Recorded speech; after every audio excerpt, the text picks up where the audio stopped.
alam ng pulis yan. Panahon ni dating Pangulong Duterte, sinikap natin na madoble ang sahod ng pulis, mga entry position, ng uniform personnel. Full support po ako sa ating uniform personnel sa armed forces. Nandito lang po ako na sumusuporta lagi sa inyo at nagpapasalamat sa inyong serbisyo. Ngunit ang isa lang po paalala ko sa ating Philippine National Police, dapat po yung maging non-partisan, huwag po pumasok sa politika, huwag po maging selective. Dapat po pantay-pantay. Kung ano po yung trabaho ninyong proteksyonan ang bawat Pilipino, patan nyo na po yan. Ako, full support po ako sa inyo.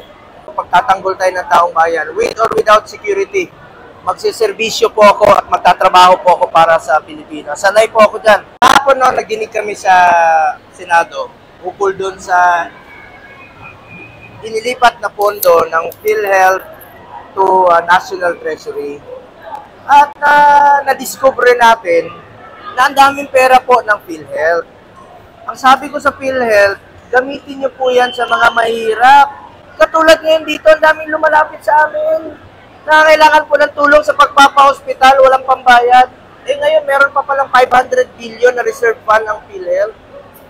Eh gamitin niyo po ito sa mga mahirap nating kababayan. Ibalik niyo po sa tao yung pera nila. Pera po ng taong bayan yan. At nabanggit ko po kahapon kay PhilHealth President Manuel Mandi Ledesma, na sabi niya, i-recommend raw niya sa Pangulo na babaan po ang premium ng nagko-contribute sa PhilHealth. Dahil, alam niyo, tayo lahat, membro tayo ng PhilHealth. Eh, yung iba dyan, pinag-focus nila yung pera, bawat piso, pakahalaga po yan sa mga ordinaryong Pilipino. Tumaking bawasan po dahil sobrang pera ng PhilHealth. Wala naman lalabag ng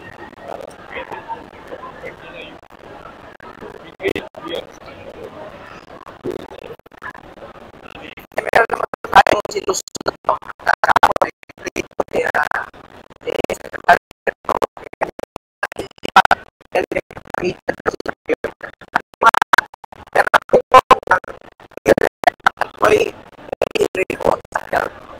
Importante rito ang kalusugan po dahil para sa akin ang kalusugan po ang mas buhay ng tao.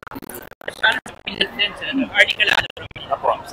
Senator, bisido ka ba sa paliwanag ng Philhealth na ibalik sa legally so siguro sila legally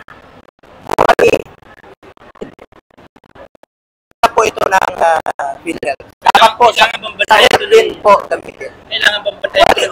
Para sa akin, gamitin sa pambayad sa HEA, Health Emergency Allowance ng Medical Frontliners, okay po. Pero kung gamitin sa mga ibang bagay, hirap po nun. Pera po ito ng PhilHealth para po sa health to. Dami pa po mga kababayan natin na kailangan ng tulong sa mga hospital billing nila. Bakit hindi nila dagdagan ang kanilang mga case rate? Ibig sabihin ito yung mga packages. Halimbawa, sa pagpapopera sa puso, dagdagan nila. Yung dialysis, dagdagan nila. Ang dami may sakit, dental. Halimbawa, kung gusto mo magpalagay ng magpaayos ng ngipin, dapat dagdagan nila. Ang dami pa nilang nire-review, 9,000 case rate pa raw.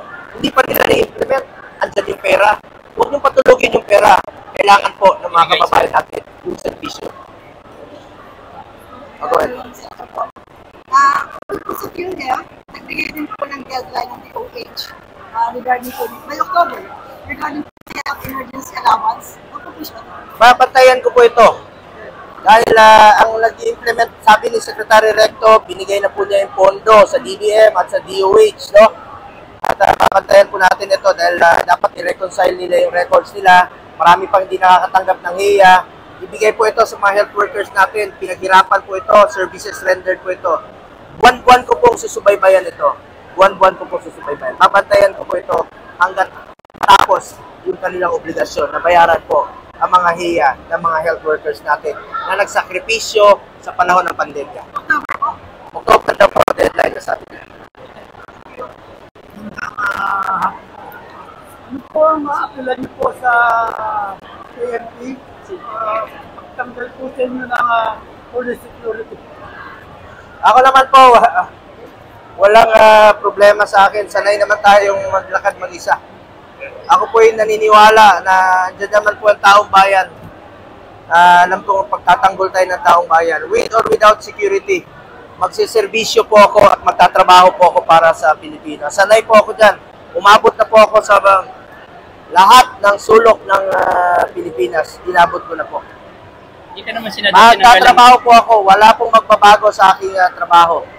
With or without security, sanay po ako dyan. Hindi ka pa naman tinatanggalan. Sabi ko nga, na 3 weeks, nauna pa ako eh. Nauna pa ako, pero sabi ko nga, sa PNP naman, alam ng pulis yan. Panahon ni dating Pangulong Duterte, sinikap natin na madoble ang sahod ng pulis, mga entry position, ng uniform personnel, armed forces, BGMP, Coast Guard, Bureau of Fire, talagang pinaglaban natin yan.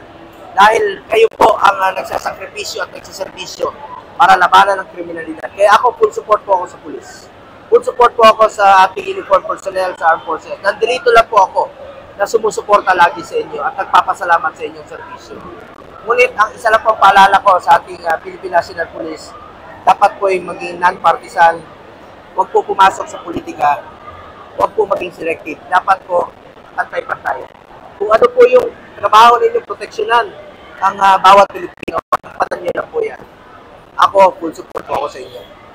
Senator, ano pong priority bills mo ngayong nabalik tayo? Saka mo malikutan dito si Philip Salvador, oh. Pagtatanggol ako dyan. Always. Action star yan, ha? Magaling sa ano. Paano mo nga? Paano ka ma-action? Always. Oh, biro lang po. Last question kay Mayor. Mayor, anong masasabi mo sa todo suporte ni Senator Bongo sa Malabon? Malabon ay mahal na mahal sa Senator Bongo, hindi niya kami nakakalimutan. Kahit gano'n siya kabisi, lagi niya kami pinupunta. At marami siyang pinapagawang mga proyekto, katulad ng Bulundurat Super Health Center, lagi po siyang pinapadalang alis dito, pagtulong po sa mga nasulugan. Important po yan. Naging visible si At may malasakit center, may dalawang hospital po tayo. May malasakit center, yung hospital ng Malabon, at saka San Lorenzo Luis, Hospital. At malapit na rin po matapos yung 200-bed hospital na additional. Talagang dito dito sa malasakit center. Okay. Ako naman, mahal ko mga taga-Malabon, mahal ko ang aking mga kababayan. Tutulong po ako sa abot ng aking makakaya. Yung panahon ng baha rito, last week, yung malasakit din ko umikot, Malabon, Nabotas, Bulacan, sa Rizal, sa Metro Manila. Ako mismo, umikot po ako sa PGH, Sampaloc, sa Pasig. Namigay po tayo ng tulong. Ngayon, nangako po ako na babalikan ko. Ito po yung mga naging biktima ng pagbaha. Makatulong man lang sa kanila at makapag-iwan po ng konting kasiyahan sa kanilang mga mukha. Alam nyo, nawawala po ang aking pagod pag nakikita kong makakatulong sa ating mga kababayan. Lalo-lalo na po yung mga mahirap nating kababayan. Last question. Senador, sa administration ni Presidente Marcos, anong masasabi mo? Okay pa naman yung mga malasakit center natin? At yun naman po, patas naman po ito. At salamat kay Pangulong Marcos at yung mga super health center sa kanilang sulat natin ang serbisyo medical sa ating mga kababayan. Pangalawa, yung Regional Specialty Center, ako po ang principal sponsor. Priority po ito ni Pangulong Marcos. Ako naman, basta nakakatulong sa mga mahirap, susuportahan ko po yung mga batas na makakatulong po sa mga mahirap natin kababayan.